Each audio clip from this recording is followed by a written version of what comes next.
You're watching BCTV. We're all about Branford.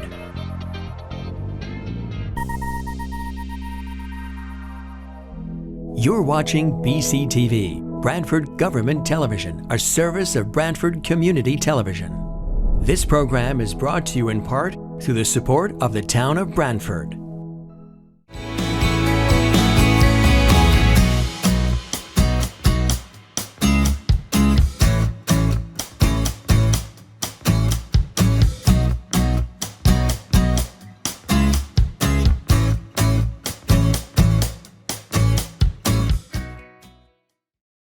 We'll call this meeting of the Branford Planning and Zoning Commission to order. It is Thursday, October 19th, 2023.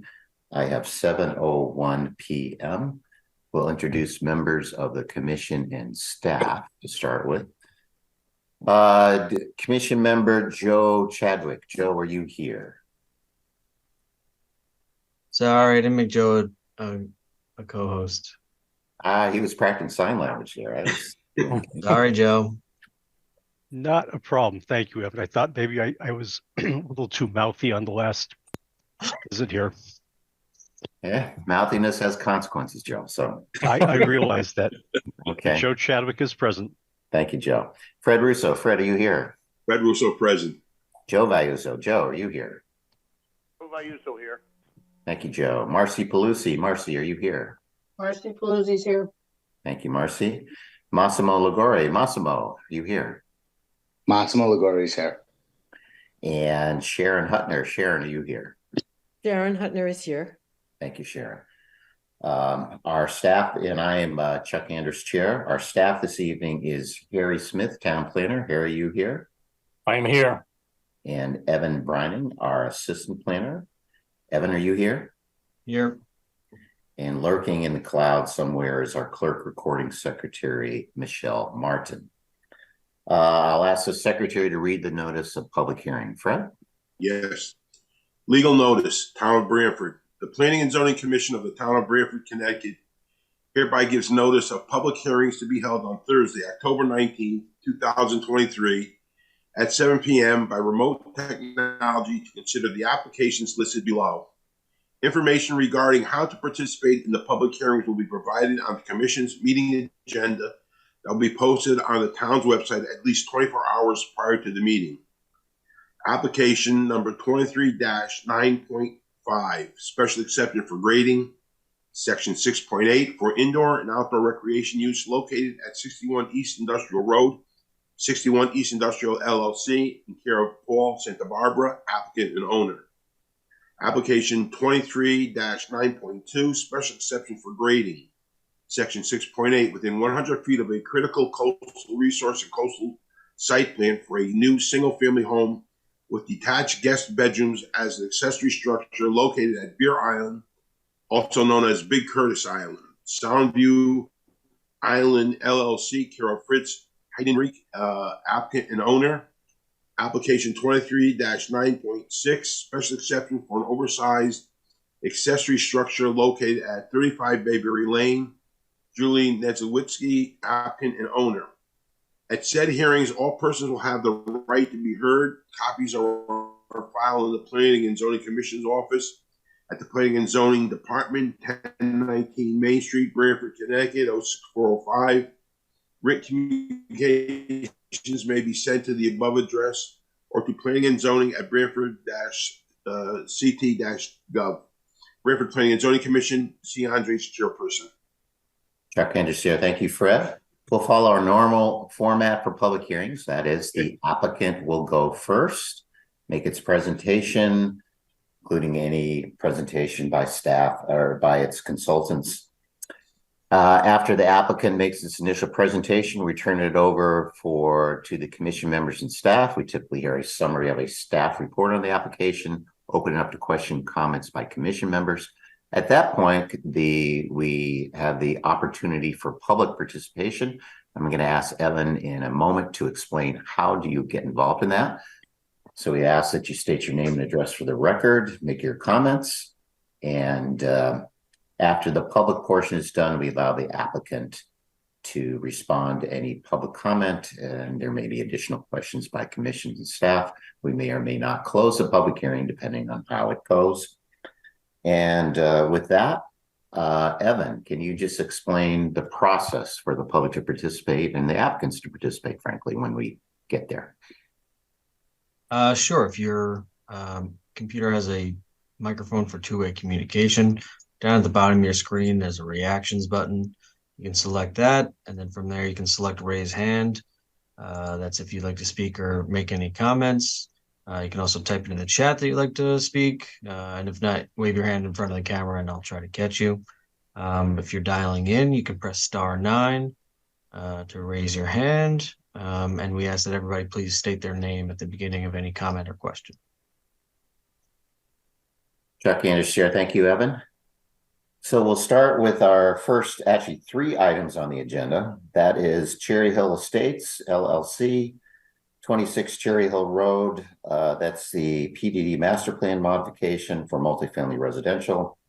Also a special exception modification and the PDD site plan modification.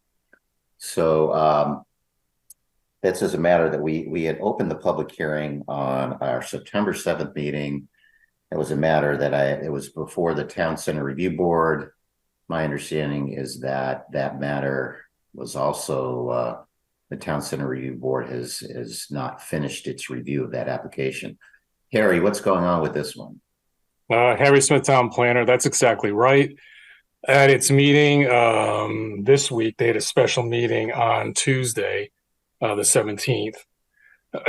They Town Center Board requested additional information from the applicant. The applicant agreed to provide that, and time extension was discussed at that meeting to continue public hearing to Commission's second meeting in November on the 16th, so that there would be time for the information to be developed and for it to be presented and discussed at the Town Center Board's next meeting on November 8th. I had an email exchange with the applicant's attorney, Mr. Timothy Herbst, and requested a confirmation of the time extension for the applications in front of the Planning and Zoning Commission. And he replied stating he granted a time extension. I asked to make that more specific to the meeting, the second meeting in November. However, I believe he's at a rehearsal dinner for his wedding, which is occurring on this Saturday, and he did not reply. So at this point, he was responding to an email from me describing requests for a time extension through the November 16th meeting. So it's a little less precise than I like things to be procedurally, but you could either continue the hearings to the next meeting of the commission on the 2nd, just to be safe, clarify the extension is through the 16th. I don't expect anything to happen at the next meeting on the 2nd. I think he'll be returning from his honeymoon on the 30th of October, I believe is what he said. So that might be the safe procedural way to go, though. The next Town Center meeting is not till after the 2nd, though. That's correct. It's not till the 8th of November. Okay. Well, I suppose we could continue it with the expectation that we'll continue it again to the right. 16th. So right. Can't hurt anything. Yeah. Right. So if you're here on that one, and I see Mr. Passo, I think you're in a butter. So that is what's going on with that. There's no additional testimony at this time. With the Town Center Review has not finished its review of the application, and this will be continued. We're going to continue to our next meeting, which is November 2nd, with the expectation that nothing's going to happen on November 2nd, and then would go forward to our following meeting of November 16th. So, okay, I see nods. So you're great. Excellent. So with that, then we will continue this matter as for the first 3 items as our public hearing again to our November 2nd meeting, with the expectation that it will be continued again to the November 16th meeting. And again, that's also our Zoom meeting. Regular Zoom meeting starts at 7 p.m. So with that, then let's go to item number 4 on our agenda is the Lakeview Center Associates LLC. That's 249-251 West Main Street. And this is the special exception for multi-tenant signage program. I know this has been hanging around for a while, and my understanding is the applicant has withdrawn this application. Is that correct, Evan or Harry? That's correct. I believe they plan to resubmit in the near future, but they have withdrawn this application. Okay, so this one is removed from our agenda for now. That application's been withdrawn. That's item number 4. So continue our speedy progress then. We'll move to items number 5 and 6. That is 61 East Industrial Road, LLC, care of Paul Santa Barbara, applicant owner. 61 East Industrial Road. This is a special exception for indoor and outdoor recreational use and a special exception for grading. Is the applicant ready to proceed with this one? Yes, Mr. Commissioner. My name is Jerry Panico. I'm the architect and the applicant for 61 East Industrial Road. I'm representing our clients, owners, and we are proposing a new building on this property. It's going to be the new building will be a 21,760 square feet indoor facility, which the use will be pickleball courts and padel courts indoor, and it's actually going to be 7 pickleball courts indoor, 1 padel court indoor, and 1 padel court outdoor, and 1 pickleball court outdoor.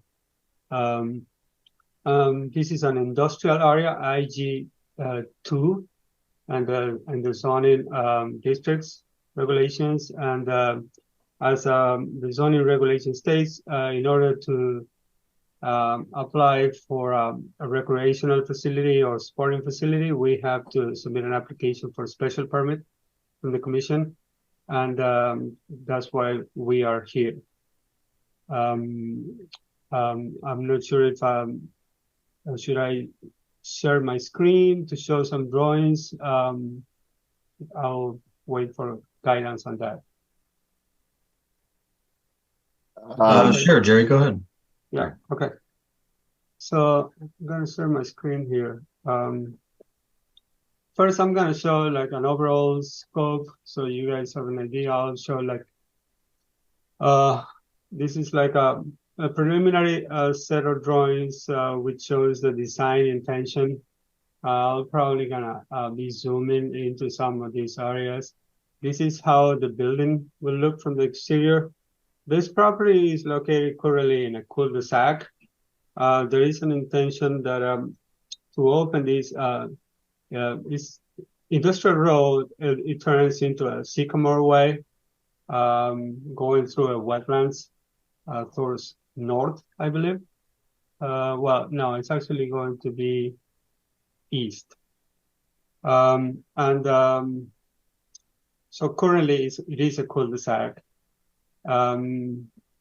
This is how the building will look. It's a metal structure, which are 2 courts that it shows.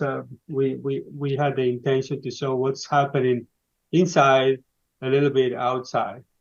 So we provide a landscape, and we provide viewing areas from a second floor mezzanine that we have indoors.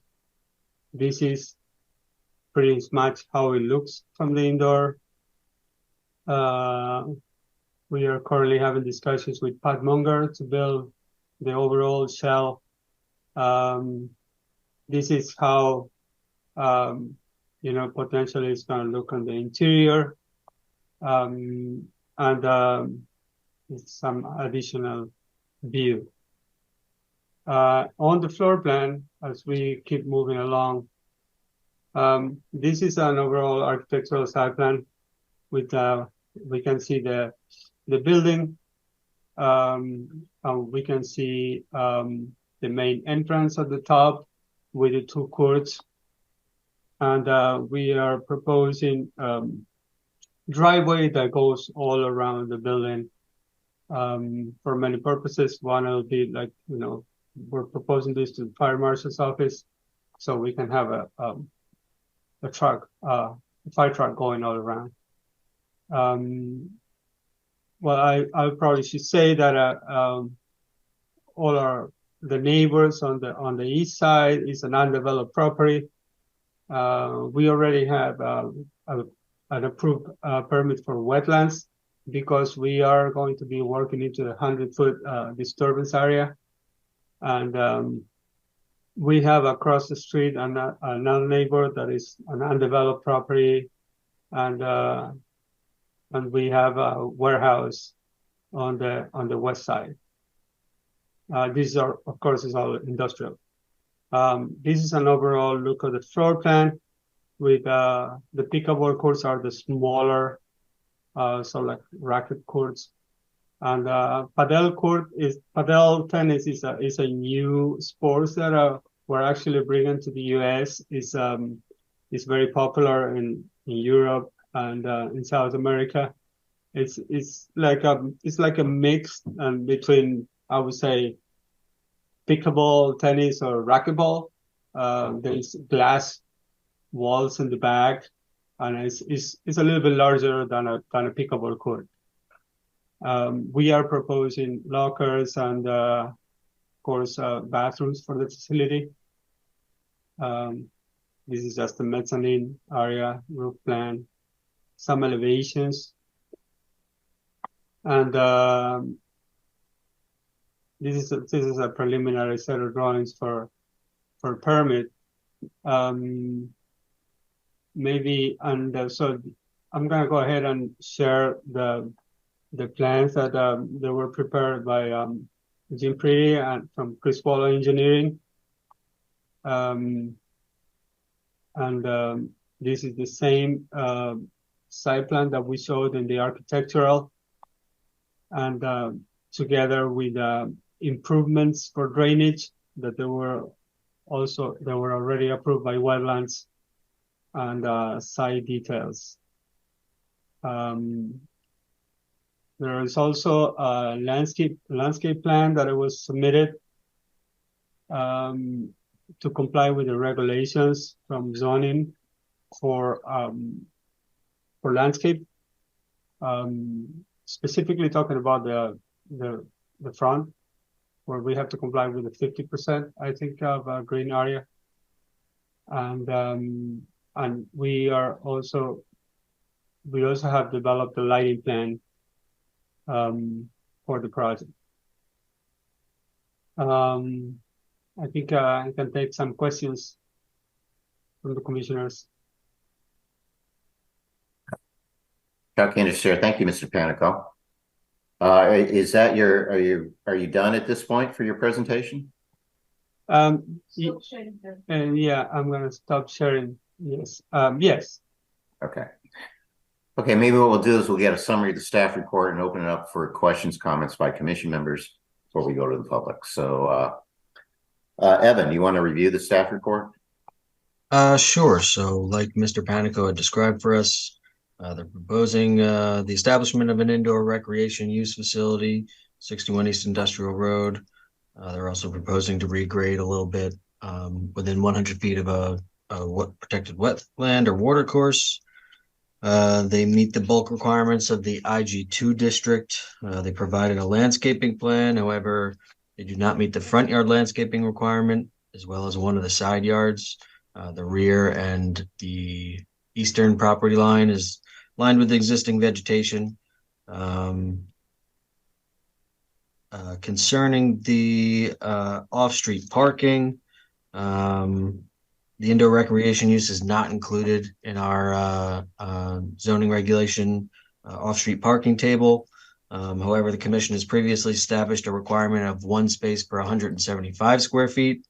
If this were applied to this application, it would require 138 spaces. The applicant is providing us with 54 spaces, as well as they're already meeting the impervious surface ratio, or the maximum impervious surface ratio. So the applicant has requested that the commission reconsider this parking requirement. As section 65D2 states, other uses not covered in this section, the commission shall determine the number of parking spaces required based on the requirements applicable to comparable uses, reliable documentation provided by the applicant or national standards. So I took a look at the American Planning Association's Planning Advisory Service Report number 510, which covers parking standards from around the country. And a review of this PAS report found that the proposed 54 spaces would be consistent with other community standards nationwide. Staff recommends a requirement of 4 spaces per court and 10 spaces for other patrons and employees. This would have a final result of a 50 parking space requirement, and the applicant is providing us with 54 spaces. I've added a finding to this approval, should the commission agree with me. Onto the lighting. The lighting was compliant with the exception of a few spaces around the 4 corners of the building that were a little over the foot candle maximum requirement. I also added a condition to this application that would require that plan to be amended along with the landscaping requirement for the front and side yards. They provided an erosion and sediment control plan. They meet the slope requirements, and they did not provide a stockpile, but a condition has been added that would require that to be added to the plan. Town engineer had previously reviewed the drainage information as part of the Inland Wetland Commission approval. No issues were found when they did their review, and they received approval from the Inland Wetland Commission on October 11th. Staff recommends 2 findings. The first finding is that the commission finds that the proposed use is consistent with the special exception criteria. Finding number 2 is subject to compliance with the conditions listed below. The commission finds, based on the testimony and application materials presented, and in accordance with note 2 from section 65D2, that the number of parking spaces proposed by the applicant meets a determined number of required spaces based on the requirements applicable to comparable uses, reliable documentation provided by the applicant, and national standards. We recommend the following conditions. Condition number 1, prior to the issuance of a zoning permit or a building permit, the following shall be addressed to the satisfaction of the town planner. The lighting plan shall be amended to show reduced foot candle levels compliant with section 6.7 and the corresponding appendices. The applicant shall amend the proposed landscaping plan to show the front and side yard landscape requirements have been met. And finally, the applicant shall add a stockpile to the sediment or the erosion and sediment control plan. Condition 2, prior to the start of construction, erosion controls measures shall be installed and maintained throughout the construction. Condition 3, necessary measures to control any dust generated by fill brought into the site or movement of earth materials onto the site shall be implemented, and any additional measures to control soil and erosion determined to be necessary to address conditions during construction, and all conditions of previous approvals shall remain in full force and effect as they may still apply. Thank you, Evan. Questions, comments from commission members before we open up to the public? Chuck, Fred Russo. Fred. Ask Mr. Panico, are there going to be leagues, as part of the overall plan, or is it just people come in and play? Because I'm thinking about, if you have leagues, you'd have games scheduled, and so there's always going to be those playing, and then there's going to be those waiting to play. And I'm just curious, if there are leagues, it would seem like there might be a greater demand for parking. Without leagues, then it seems like the 54 spaces, as Evan said, would be sufficient. So I just was wondering, are there going to be leagues there as well? Yes, Mr. Rosa. This is a new business. We, at the moment, we don't know, really, I gotta be honest with you. We don't know if this is going to be a profitable business or not. At the moment, we are not part of any leagues ourselves or the group that we are working with. This is a new private investment. there's no association with any league at the moment. No. Okay. As I said, I'm not familiar with. I've heard the terms pickleball and the other one, but I've never played it, never seen it played. But I was just concerned about the number of people that would be on the property at any given time. If there was a sanctioned league there where, you know, there's 2 or 3 teams waiting to play, then would increase the amount of traffic and parking that was required. If there's nothing at least scheduled at the moment, then that's a different story. Yeah, we at the moment the club is going to be designated for private members, not associated with any leagues. Okay. Yes. Thank you. Jim Preddy, Chris Cole Engineering. Fred, Yes. if it helps at all, ultimately the same owner owns the site next door, which is basically warehouse for tennis court construction business. So they have a lot of parking spaces that they don't use and don't really need. So if it becomes an issue, there could be some shared parking going on here. Yeah, I'm glad to hear that because I wasn't sure who owned the property next to him, but the fact that it's the same owner and you would know more of the logistics of the parking situations on both buildings, that would make me feel better knowing that if there was going to be overflow parking, it's going to be on the owner's property anyway and not, consuming someone else's parking space when they're not supposed to. So I'm good with that. Chuck Anders here. Thank you, Mr. Criscola, clarifying that. Just curiosity more than anything else. You said it's a membership model, so it's not going to be like an hourly fee or something open to the public, but you have to be members, or do you know that? Has that been developed yet? Yes, Mr. Andres.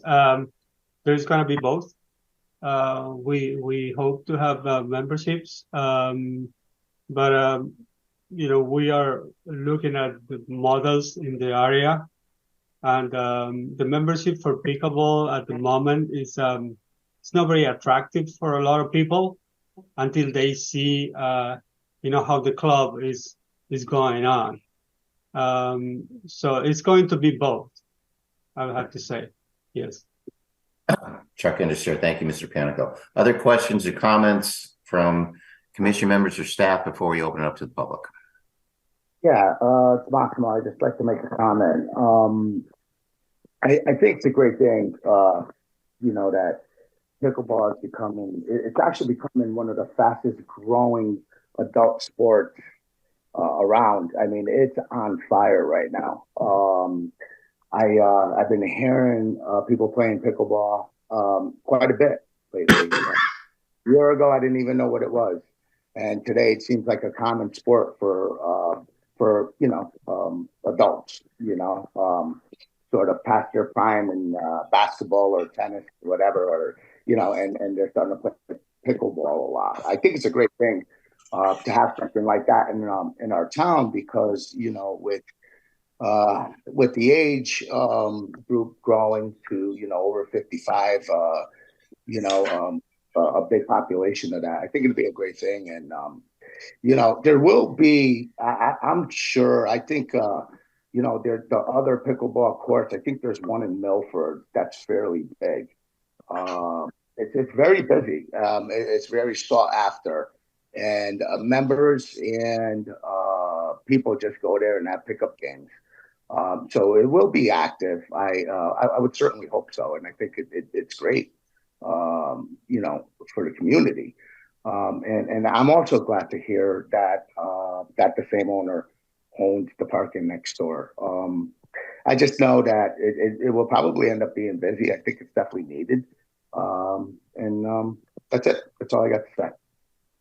Chuck Anders here. Thank you, Massimo. I think there was in Foot Park, they converted some of the tennis courts to pickleball. So I think there is some outdoor stuff there now.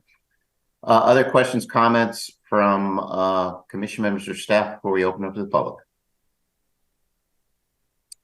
Hearing none, then let's open up the public. Any member of the public wish to comment?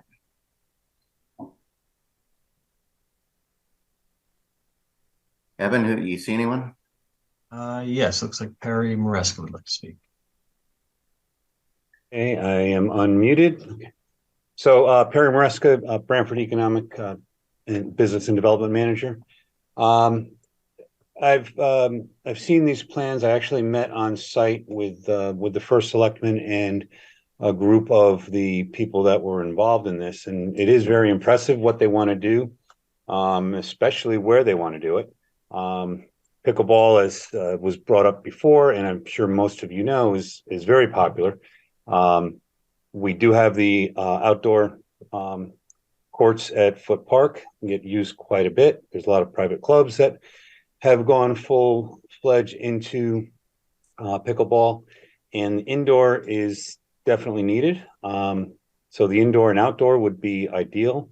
Guilford currently has some temporary indoor at what was the old Walmart that will be a Target, I believe. But until that all comes to fruition, they have a temporary there, and it is definitely received some positive results. I think the location of this is ideal.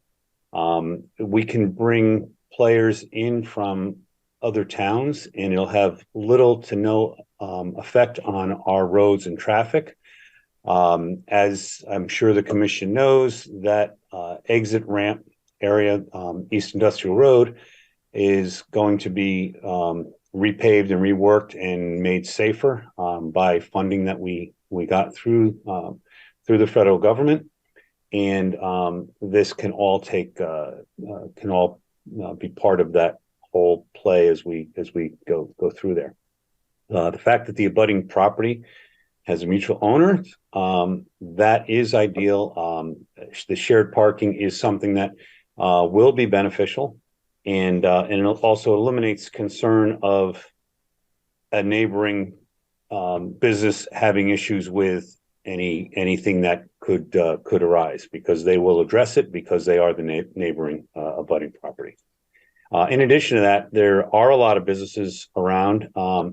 Many of them are in the biotech life science industry, and I'm sure employees of those surrounding businesses will likely take part in this and will enjoy it. And it's just one more addition to the way of life that we're so proud of here in Branford. So I do think that it would be an ideal use of that property, and I hope the commission does support it. Thank you. Okay, understand. Thank you, Mr. Maresca. Evan, anyone else? Just like to reiterate, you can select the reactions button and raise your hand if you'd like to participate, or indicate in the chat that you'd like to speak. I do not see anyone else. Thank you. Does the applicant have any further comments? No, Mr. Andrews, I don't have any further comments. Thank you. Thank you, Mr. Pianico. Commission members and staff, any further questions or comments?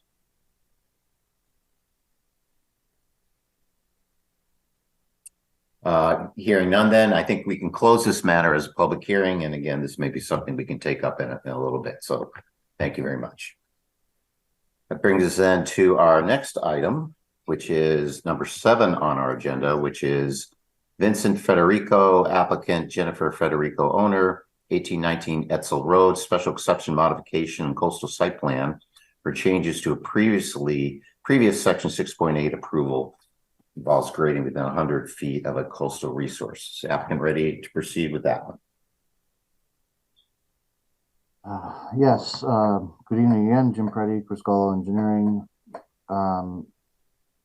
This was a site plan that you folks had approved for a new home, tear down and rebuild of a new home. I guess it's best to like put the screen up, this drawing on the screen. Hopefully you can see that. This is at the end of Etzel Road. This piece of property, there was 2 houses. These are 2 separate properties. This is 15 Etzel. This is 18 Etzel. This is the property we're talking about. There we had a landscape wall that kind of goes around the property, just back from the seawall. There was a comment from DEP that they had recommended to take the wall out and put a slope in, which we had done for the approval. And then Mr. Federico engaged Tim D. Bartholomew of SEA, who was on here, who was a coastal engineer, who reviewed this and had some communication with DEP, and I believe they have kind of changed their mind on that. Tim, hopefully you can speak to that a little bit.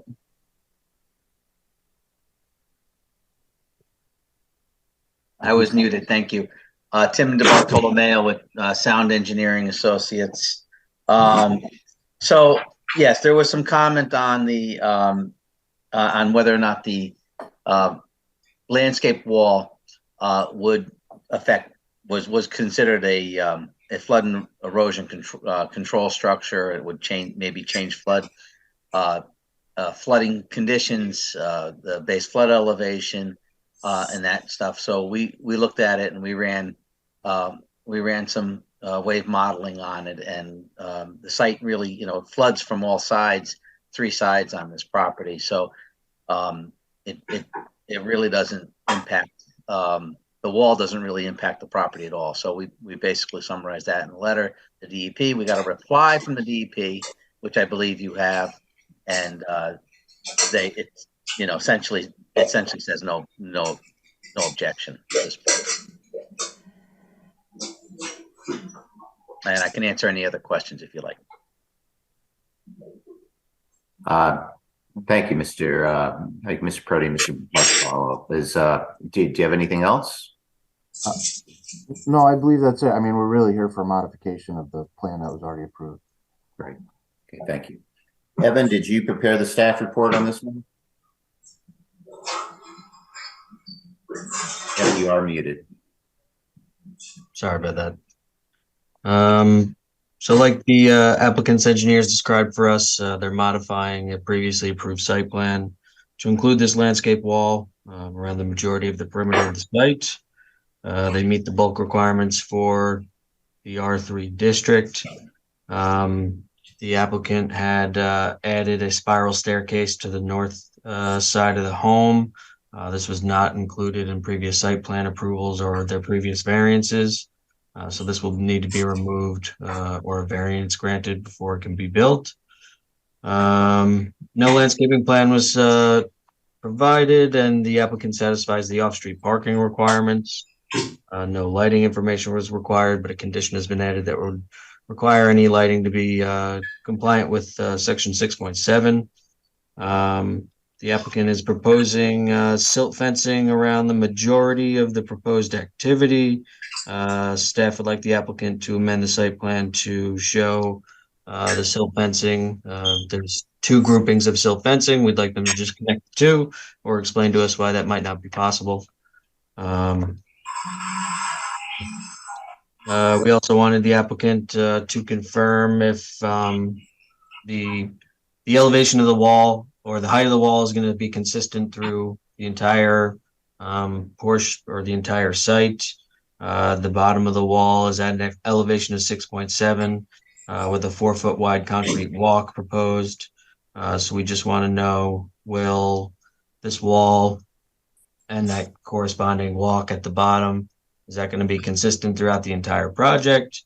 And if so, would it require any regrading on any of the neighboring properties?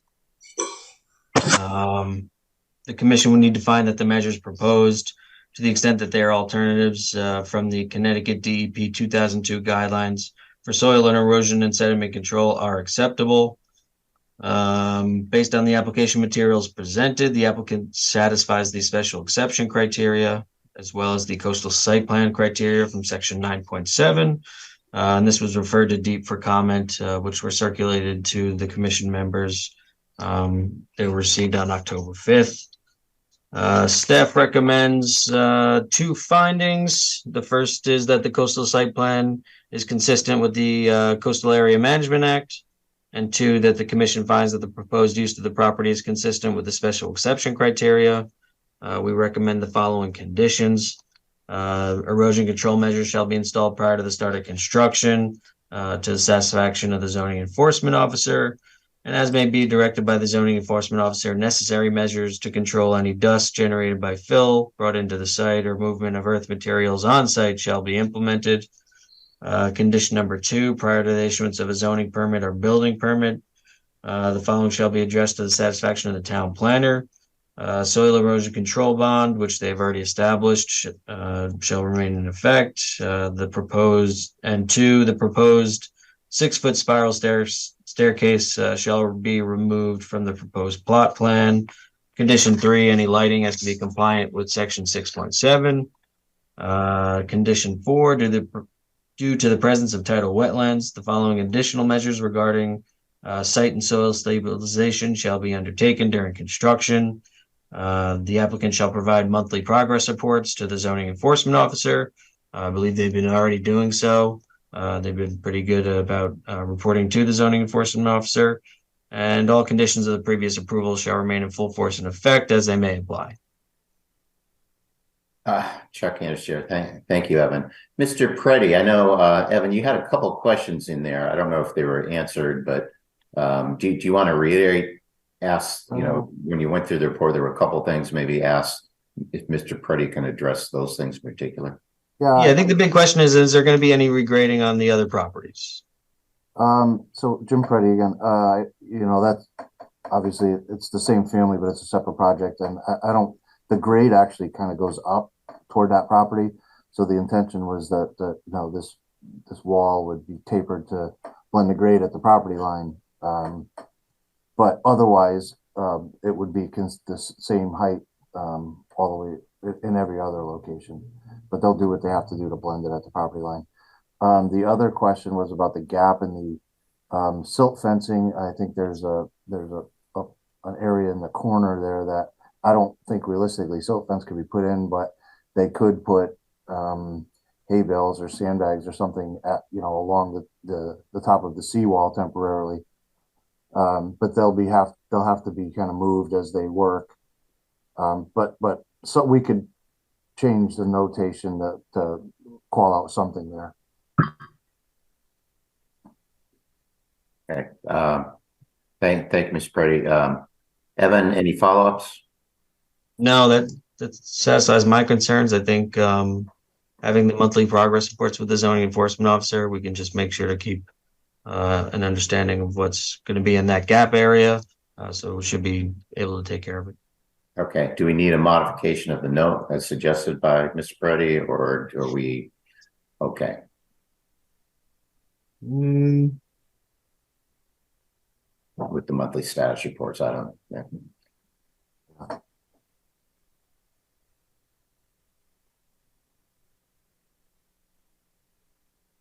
I'm not sure which conditions. I may have forgot to put that into the conditions, actually. We will revise the plans that add the note and resubmit it.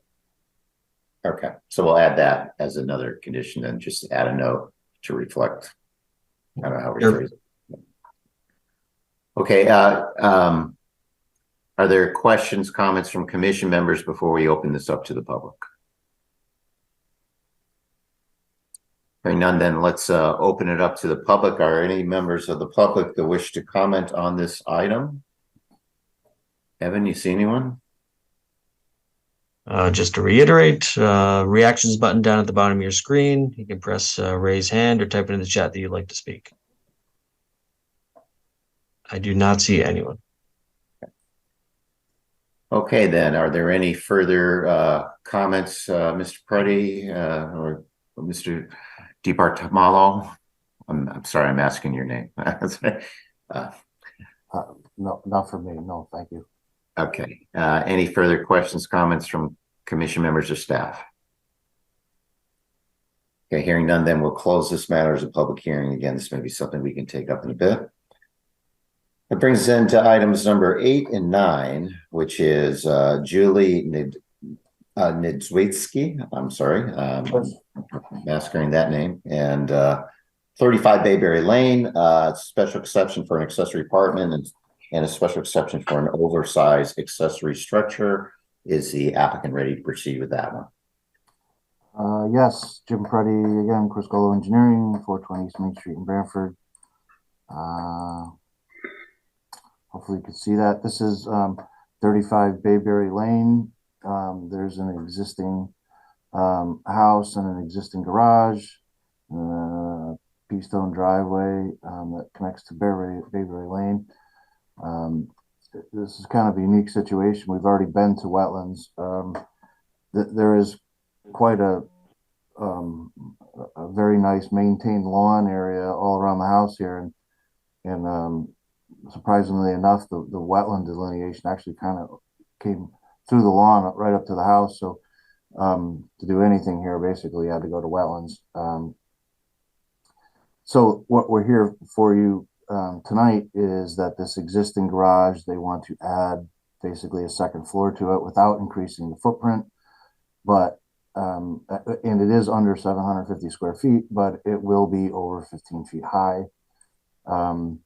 Again, there was a small addition to replace the no grade changes in the back of the house, which was also approved wetlands, and a small little covered porch area here. The notations around the garage here was to we had to get permission from wetlands to dig test pits along the garage to ensure that the existing foundation could support the second floor, which turns out it can. So this is what the proposed garage will look like. The architect is Tony Terry, who is actually on here now with us tonight, if you have any questions for him. But the main roof of the garage will be a 12-12 pitch, so that the dormers will have a less of a pitch, and they're brought in to sort of reduce the massing of the new roof structure, and have it blend a little better. These are all four sides, and a modest. Yeah, the other part of the second floor is that it will be an accessory apartment. Julie's intended on moving her mother here to be with her, and this is the modest apartment floor plan that Tony's devised. And that's it. That's why we're here, for those two items. Chuck Andrews, Chair. Thank you, Mr. Preddy. Evan, do you want to review the staff reports? I guess there's two applications here, so want to review that with us? Sure. Like Mr. Preddy had described for us, they propose a new accessory apartment above an existing garage. They meet the bulk requirements of the R3 district. They submitted an additional special exception for an accessory structure exceeding 15 feet in height. No landscaping plan was submitted. They meet the off-street parking requirement, and no lighting information has been submitted, but a condition has been added that would require compliance with section 6.7. Staff would like the applicant to confirm the square footage of the proposed accessory apartment. They received approval from the Inland Wetland Commission on June 8th, and based on the application materials, it appears that the special exception criteria are satisfied. Staff recommends the following findings: that the proposed use is consistent with the special exception criteria. We also recommend the following conditions: prior to start of construction, erosion control measures shall be installed, as well as necessary measures to control any dust generated by fill brought into the site or movement of earth materials on site shall be implemented. Any lighting has to be compliant with section 6.7, and the owner of the accessory apartment shall file a deed restriction on the land records requiring that the unit, if rented, be rented at rates at or below prices that would qualify the apartment as affordable housing, per section 830G of Connecticut guidelines. And that's it. Mr. Chair, if I Jim Preddy again, yes. If I could just answer that one question from Evan. The regulations say 30% of the main structure, or 900 square feet, whichever is less. 30% here happens to be 778. We are proposing 725, so we are under both the 30% and the 900 square feet. Thank you. Thank you, Ms. Preddy. Yes. Any questions, comments from commission members before we open it up to the public? Hearing none, then let's open it up to the public. Does any member of the public wish to comment on either of these applications? Evan, do you see anybody? I do not see anyone. Tony Terry has commented that he doesn't have any issues, though. Okay. Okay, so it looks like there's no public comment. Are there any further comments by the applicant and its representatives? Well, I will just say, Jim Predigan, I would just say I was looking in the chat, and the immediate neighbors to the left, Johnson, they're the ones who put in the chat that they have no issues. So, oh, sorry about that. nope, just fine. But otherwise, I have nothing additional. This is pretty standard. We've done quite a few of these in the last couple of years. A lot of people trying to live together after recent world events. Okay, great. Thank you, Ms. Brady. Any further questions, comments by commission members or staff? Hearing none, then I think we can close this matter, these two matters, as a public hearing. And again, this is something that we maybe will take up in a little bit. Thank you very much. Thank you. Brings us then to item number 10, which is Southview Island LLC, Fritz Heidenreich. That's applicant owner Beer Island, Big Curtis Island. This is a special exception coastal site plan for a new single family home with a detached bedroom on one of the thimbles. And I understand that we're awaiting deep comments on the application. Is that correct, Evan or Harry? Yes, that is correct. Okay. So then we'll just continue this matter because we're waiting to hear if Deep has any comments. Is that understanding? Did I get that right? Is that consistent with the applicant's understanding as well? Jim Preddy, I actually was unaware specifically on this site, but I know that's kind of a common thread right now because there's been some changes at Deep. So, we're not in a hurry on this one, so it's fine. Okay. Okay, so if you're here on that one, we're going to open that one and just continue it to our next meeting, which will be on November 2nd. That's a regular meeting, November 2nd at 7 p.m. That'll be a Zoom meeting, and we'll see where we are then if we have any deep comments with respect to that application. So that matter's continued. So that brings us then to, that's it for our public hearing items. We have two sets of minutes that were sent out to us. So I think we have to take them sequentially. First, let's take up the September 21st minutes that were sent out to us and also emailed to us. Does anyone have any, if we're good on those, does someone will make a motion starting with the September 21st minutes? Anyone want to make a motion with respect to those minutes? Fred Russo makes motion to approve. Motion by Fred to approve the September 21st minutes. Is there a second? Chadwick seconds. Second by Joe Chadwick. Any further discussion? All those in favor, Joe Chadwick? Joe Chadwick is in favor. Fred Russo? Fred Russo in favor. Joe Vayuso? Joe in favor. Marcy Pelusi? Marcy's in favor. And Chair is also in favor. Okay, then let's take up the October 5th minutes that were also sent out to us. Someone have a motion with respect to those minutes?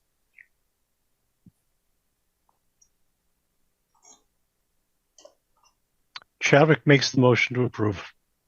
Joe Chadwick makes a motion to approve the October 5th minutes. Is there a second? Joe seconds. Second by Joe Vayuso. Any further discussion? All those in favor, Joe Chadwick? Chadwick is in favor. Fred Russo? Fred Russo in favor. Joe Vayuso? Vayuso in favor. Marcy Pelusi? Marcy's in favor. And Chair is also in favor. So those minutes are approved. That brings us then to correspondence. Do we have any, Harry? Harry Smith, Town Planner. Yes, we have one item. It is a proposal to add what I guess is called point-to-point, basically satellite dishes, but they're a microwave system. The antenna are just 1 foot across at the dish. They would be put on top of the basically equipment building at the existing cell tower installation at 850 West Main Street. They'll be ballasted with some basically cinder block type things on top of the roof, and should be pretty innocuous. They are billed as meeting or being under the NEFCC limits regarding radio frequency emissions and so forth. So that's it. Great. Thank you, Harry. Okay, then that's it for correspondence. Then I think we can review the some of the public hearing items that we considered. We'll start with items 5 and 6. That's the pickleball, 61 East Industrial LLC, the special exception for indoor and outdoor recreation use, as well as the grading plan. So Evan, you're pulling up the staff report on that one. And it seemed to be, I don't think there were any issues. I think you addressed in the conditions, you know, the details about landscape and lighting and so forth. And you know, we heard that the support from the economic development. It's a good location. The neighbor owns the warehouse property, could probably functionally add additional parking if needed. So any comments from any commission member? If not, then I think does someone I think Evan did review with us during the public hearing the actual report, the findings and the conditions. So I don't know if we need to go through them again. I think it's also, have there been any changes or additions, Evan, to that? Not for this one, but I did prepare one specific to the grading special exception as well. Okay. But I left those conditions in the indoor recreation special exception. Okay. Okay, so this is the indoor recreation special exception. And again, there was the parking issue. Remember, we had been using a broader standard, but that was just for general indoor recreation. And our regulations allow us, if you're not specific, to look for other authority. In this one, you get more specific about pickleball and tennis. That's more specific than a sort of general indoor recreation. That's where we came up with the new standard of that Evan mentioned that brings us to 50, and they satisfy that. So with that, does someone make a motion again? Why don't you just, Evan, for the record, why don't you just quickly go over those? You don't have to read them all, but just summarize them. Sure. So the findings are that the commission finds that or do you just want the conditions? Sorry. Sure. Yeah. So prior to the issuance of a zoning permit or a building permit, the photometric plan shall be amended to show compliant lighting. The landscaping plan shall be amended to show front and side landscaping requirements are met.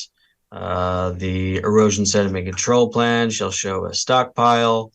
Condition 2, prior to the start of construction, erosion control measures shall be installed to the satisfaction of the zoning enforcement officer.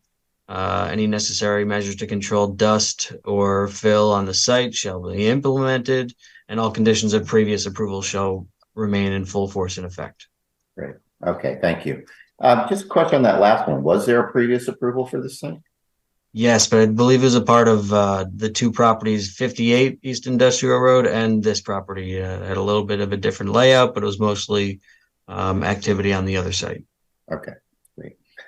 Okay, does someone make a motion to approve the application by adopting the staff recommended findings and conditions as set forth in the report that Evan has presented to us and is currently on the screen right now? Fred Russo, so moved. Motion made by Fred to approve by adopting the findings and conditions. Is there a second? Chadwick seconds.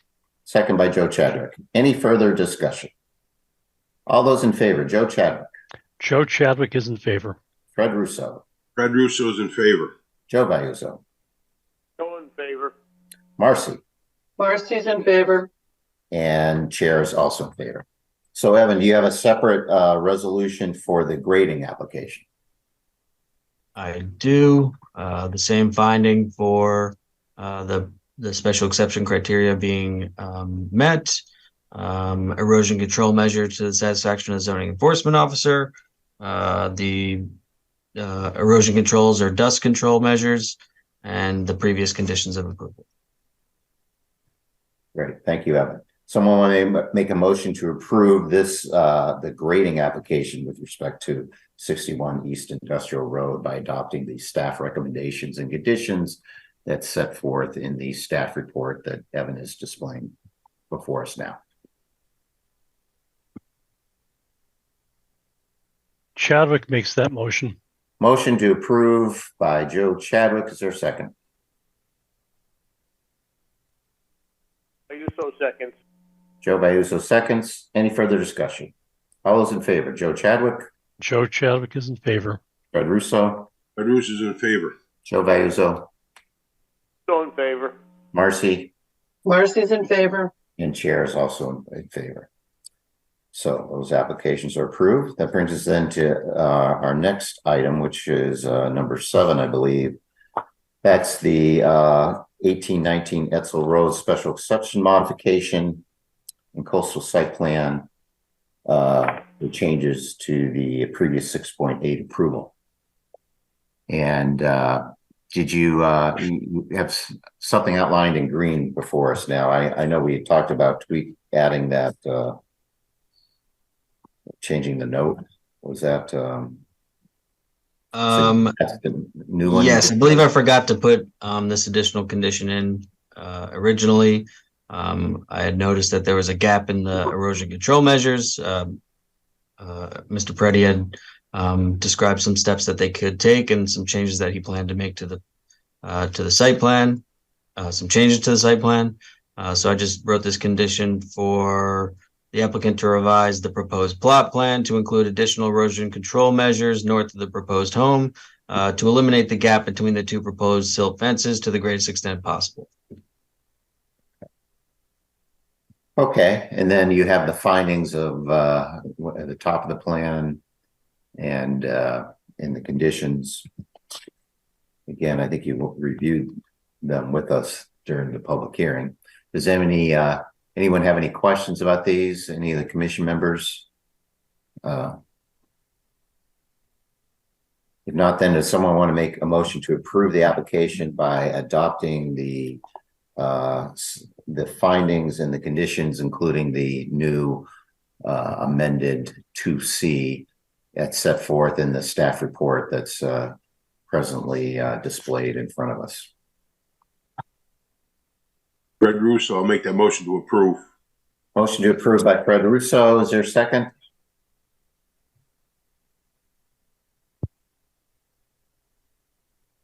Ayuso seconds. Second by Joe Bayuso. Any further discussion? All those in favor, Joe Chadwick. Joe Chadwick is in favor. Fred Russo. Fred Russo is in favor. Joe Bayuso. Still in favor. Marcy. Marcy's in favor. And the chair is also in favor. So that application is approved. That brings us then to items 8 and 9. That's the 35 Bayberry Lane. That's the special exception for the accessory apartment and the special exception for the accessory structure. Now, Evan, did you do, we probably need to take 2 votes on these because there's 2 applications.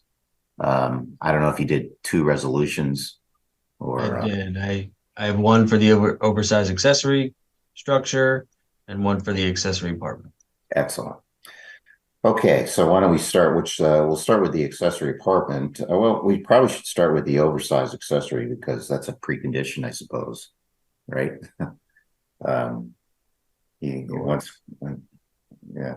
Then. Okay, so we'll start with the oversized accessory apartment. It's pretty straightforward. And the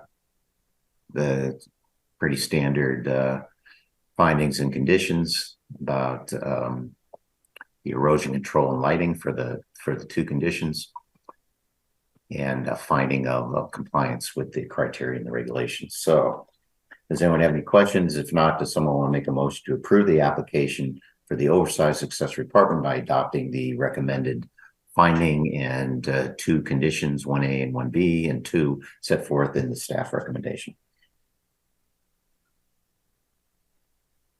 Chadwick makes that motion. Motion to approve by Joe Chadwick. Is there a second? Ayuso seconds. Joe Vayuso seconds. Any further discussion? All in favor? Joe Chadwick, Joe Chadwick is in favor. Fred Russo, Fred Russo is in favor. Joe Vayuso, All in favor. Marcy, Marcy's in favor. and Chair's also in favor. Thank you. So that's approved. So you can pull up the accessory apartment resolution. Looks like the same thing, except the added condition number 3, which is the deed restriction for the affordable component of this. So the town gets credit for affordable housing. If that looks okay with it, does someone want to make a motion to approve this application by adopting the recommended findings and 3 conditions in the staff report for this application? Fred Russo makes that motion to approve. Motion to approve by Fred. Is there a second?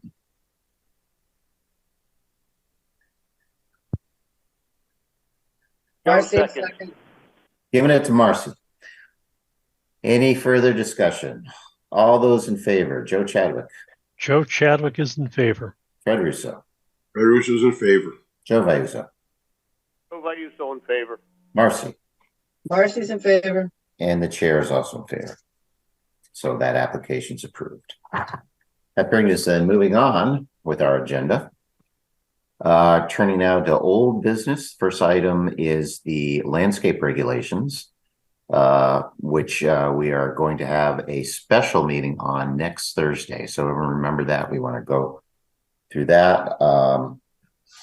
Gary, is there anything else we need to be aware of? I know what might be helpful is if I know sometimes, Evan, you have a drive or a Google Drive or something that you have all the documents in.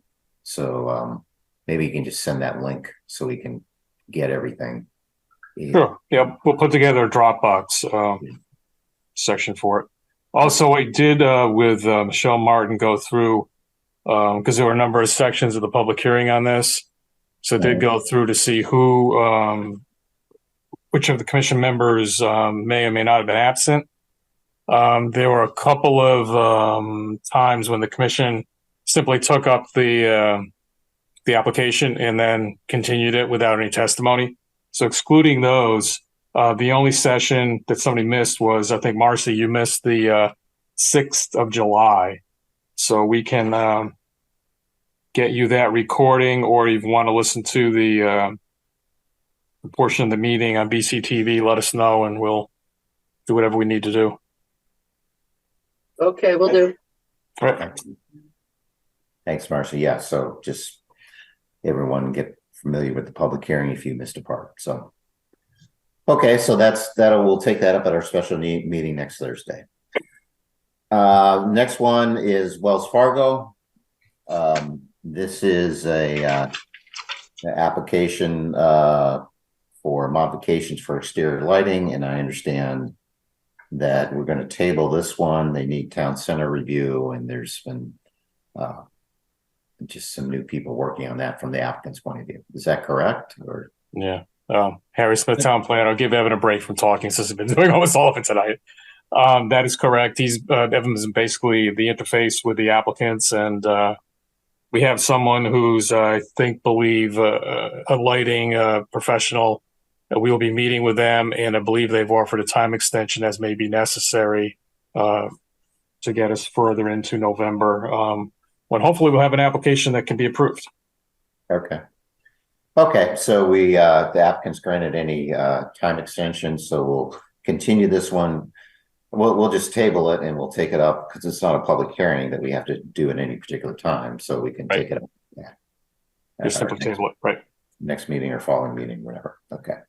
That brings into item number 3, which is a Terra Knight 279 Linden Ave, a coastal site plan, and I believe that's also one that we're waiting deep comments for. That's correct. Is that correct? Okay. So we can table item number 3 too, as well. So that brings into new business, and that's item number one. It looks like that looks like a special exception for grading that we have a public hearing scheduled for at our next meeting on November 2nd.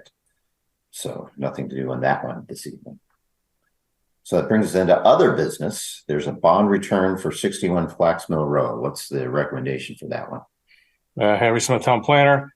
We have a memorandum from Jane Ellis, the zoning enforcement officer, dated October 5th. And she states that she has inspected the property at 61 Flax Mill Road. Gary Fowler is the owner. In response to request for return of the landscaping and erosion control bond, she recommends return of the bond in the amount of $4,475. All landscaping has been completed. Okay, does someone make a motion to return the bond as recommended by the zoning enforcement officer on the ground that the landscaping work has been completed? Fred Russo, so moved. Motion by Fred to authorize the bond return. Is there a second?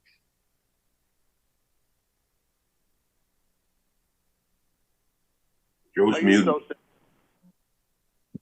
Who got it? I heard Joe Vayuza. Joe Vayuza seconds. Any further discussion? All those in favor, Joe Chadwick. Joe Chadwick's muted. Joe, you're muted. I don't know why.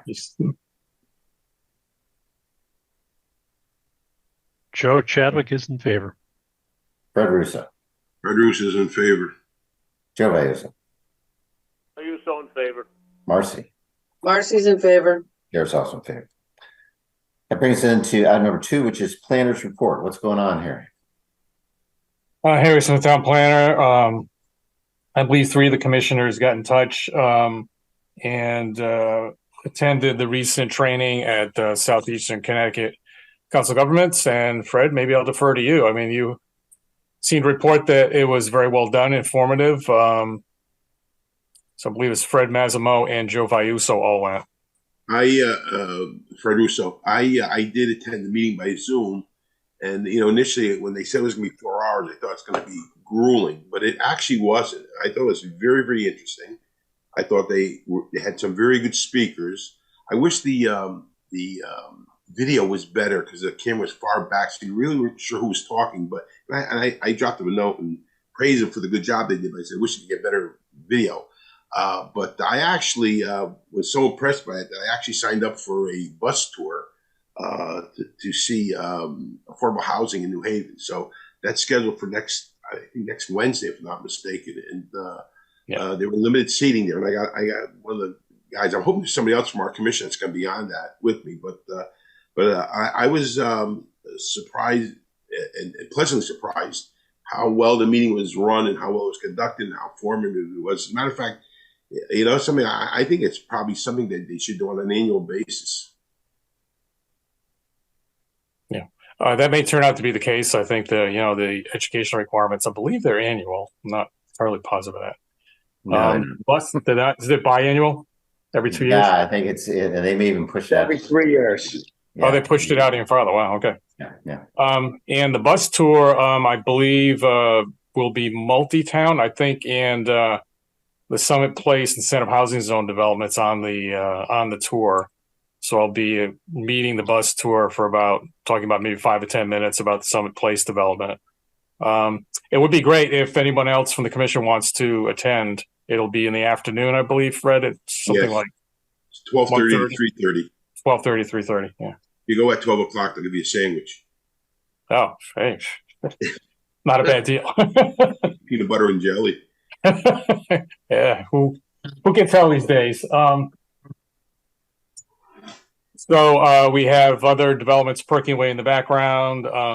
There was an application in for a height variance for the proposed new housing portion of the development at Regal Cinema that was withdrawn. I believe they're going to try and come up with a development scheme that does not require a variance. And I understand that they've broken the building up into 2 pieces.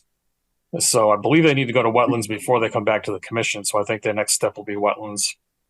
And on the training side of things, I think everyone is taking care of assuming that what we used to call the Wesleyan seminar, the one that was in March, is deemed to be all 4 hours of training required. I guess the affordable housing part of it was a half an hour on the agenda, and it was longer than usual. So people assuming that's an hour, I'll at least let everyone know about the SCROG recording, which you could scroll down to the affordable housing portion of that if you like, and, get more information on affordable housing and be doubly sure you met the requirement. But we'll go over that and make sure everything's done, take care of, so we can document everyone's done what they're supposed to do. Other than that, I think, unless everybody has any questions, I'll stop there. Anyone have anything? I don't believe it. 8:15. Come on. Come on, let's say longer. Evan, do you have anything? Come on, help us out, Evan. I'm good. Fred, you get too used to those 4-hour gigs. Yeah, right. I got good practice being on this commission. Right. That's right. Okay. All right.